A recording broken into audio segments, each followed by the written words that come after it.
What if I told you that the rapper Cash Out confessed and didn't even realize it? In his sentencing statement, after being convicted of RICO and smex trafficking, he said one word that unraveled everything, in my opinion. He thought that he was defending himself, that he was explaining himself to the judge, but he actually ratted himself out with one word. So let me show you what it was, and then I'm going to explain what it really means. I'm Blanca Cobb, a body language expert with a master's degree in psychology. So let me set the stage for you. Cash Out is an American rapper from Georgia. His real name is John Michael Hakeem Gibson, and he was recently convicted of RICO violations and smex trafficking, along with his cousin and his mother. So back in the 2010s, he had some hit songs like Cashing Out and She's Twerking, and he was signed to Epic Records. So at sentencing, a lot of times what happens is that defendants are given a chance to talk to the judge. It's their moment to show remorse, to ask for leniency, to explain their side. And when Cash Out spoke to the judge, he didn't just miss the mark, he exposed the very mindset the jury already found him guilty of.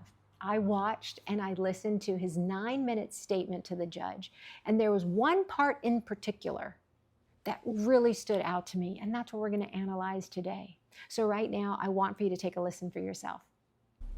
I don't fault people for making accusations because I'm a man that typically let women leave on their own behalf. Never held them in prison or held them in slavery or said, you can't leave me or you can't do this. Every woman you've seen come on this stand showed you that they left and came back willingly on their own. What I mean by that, they left on their own and they came back willingly on their own. You heard him. Did you catch it? What I want to do is break this down section by section. So he said, and I quote, "I'm a man that typically let women leave on their own behalf." Typically. That's the word I got a problem with. You want to know why? Typically means sometimes. Typically means on occasion. Typically means not always. So what is he saying? Then he goes on to say let. Let implies control. So essentially what he was saying is that he didn't always let the women go on their behalf. To me, that's a confession. Let's go on to the next part of his statement. He says, never held them in prison, held them in slavery. Who never held them? Who held them in prison and who held them in slavery? And on the surface level, it kind of sounds like a denial because he's saying never, but the denial is very vague. He didn't say that he didn't do it. He wants for us to believe that he didn't do it because he uses the word never, but he's not clear about who. And if someone truly didn't do something, especially something so serious and heinous as slavery and imprisonment, you would think that they would have a super strong denial. A stronger denial would sound something like, I never held them in prison, and I never held them in slavery because I didn't do it. Do you hear the difference there? But he didn't say that. This happens when somebody wants to distance themselves from an action or from an allegation. They come across as evasive, like they're having some time of an internal conflict. But here's the thing that I want to point out. For anyone who thinks that I'm reading too much into this, later on in his same statement to the same judge, when he talks about people, he says that he's never even met. Listen carefully to what he says. Sometimes I let people stay around who I knew was going to affect a situation that I had going on. So I don't, and for the people who came to this trial that I never met a day in my life, never had any contact with them, never had a text message with them, never had an interaction with them, don't even know where most of these stories came from, it's baffling. You heard him. What did he say? For the people who came to this trial that I never met one day in my life, never had any contact with, never had a text message with them, and never had an interaction with them. That is 4 clear back-to-back denials, each one starting with the word Never. So don't tell me that he's not capable of using strong denials.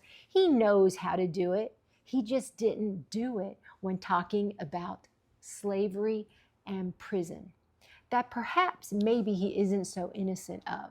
That's why he was tiptoeing and sidestepping when he was talking about that. And this is not accidental wording. This is what makes what he said earlier even more suspicious, like I just pointed out.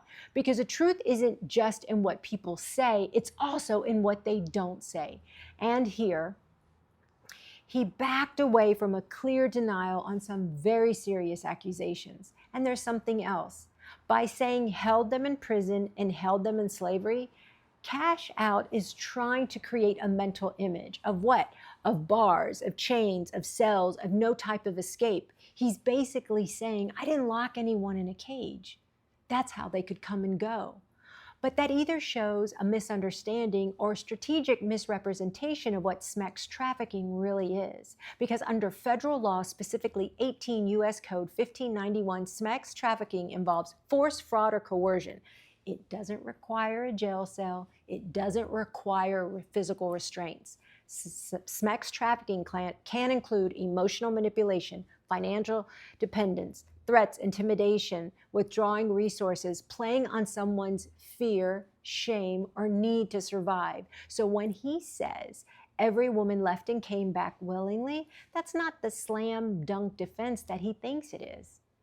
In fact, it shows a deep misunderstanding or a denial of the very power dynamics that make trafficking possible. Because victims a lot of times do go back to their abusers. That's not proof of consent. It's often proof of trauma bonding, fear, or coercion. So no, you don't need to build a cage to be a trafficker. Sometimes the chains are invisible. Let's talk about what this part of his statement revealed about his mindset. In my opinion, it showed someone trying to downplay what he did by comparing it to the most extreme version of abuse. He wants us to think, well, I didn't hold them in a cell, so that doesn't count. But that's the problem, because it implies that he thinks only control counts if it's physical, with shackles and locks and no escapes. And this is by his own words. Cash Out's statement to the judge was an unknowing confession, in my opinion, because when someone says, I typically let women leave, they're not talking about freedom. They're talking about control. And when someone avoids saying a direct denial like, I didn't hold them in prison, I didn't hold them in slavery, it's because deep down they know it's probably not true. This is why I break down verbal language, what's said, I break down psychology, and I break down body language, what's shown that isn't said. Because the truth isn't always loud. Sometimes it slips out quietly in one word. And if this breakdown hit home for you, hit like, follow, subscribe, share it, and drop a comment. Let me know, did you catch the word typically or catch the word let before I pointed it out? And if you want more breakdowns like this, from courtrooms to conversations in your kitchen table, stick around, because I'll keep showing you what most people miss. And I will see you in the next video.